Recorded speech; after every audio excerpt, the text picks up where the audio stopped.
Hi, this is Dr. Martin Gorman again, and we're here today for segment number 3 on the difference between orthodontics and natural aesthetic growth and development.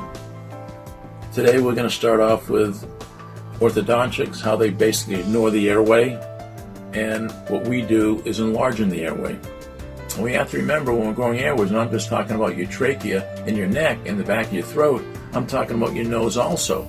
When we enlarge in your upper jaw is connected to your nasal bone. So when the upper jaw gets wider, it takes the nasal bone with it, and now you can breathe naturally through your nose. And nasal breathing is what you really want to do. And in this, we know now that nitric oxide is a chemical that's produced when you nasal breathe. It's produced in your air cells up between your eyes, right here at the top of your nose. You have your ethmoid cells, and they produce nitric oxide. And nitric oxide has always been good for heart health, blood flow, and dilates your blood vessels, so it helps with lowering your blood pressure. So it's a very, very important chemical. The other thing we've also known today is that nitrous oxide has a positive effect on stopping the coronavirus epidemic that's sweeping the United States and the rest of the world. So there are articles that show that nitric oxide prevents the coronavirus from duplicating in your lungs. So it's a huge positive, not only for growth and development, but for overall health, heart health, blood pressure health, and antiviral.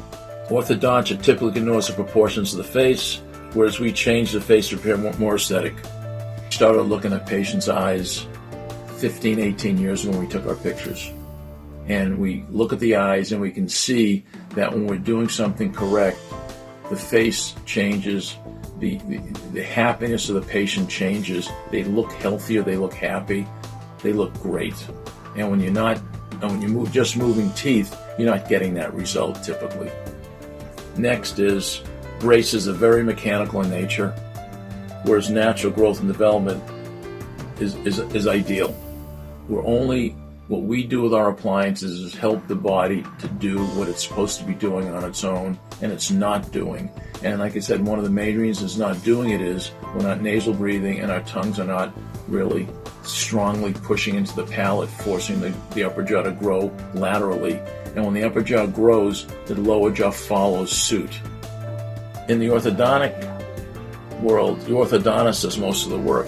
You have to go back and see the orthodontist every month or so, and he twists the wires and repairs the bands and all that sort of thing. But in natural growth and development, it's very highly dependent on patient compliance. The patient has to wear the appliance a certain number of hours a day over a couple weeks so we can advance the appliance. I still see the patient every 4 or 6 weeks, depending on the need. But the patient has to wear the appliance.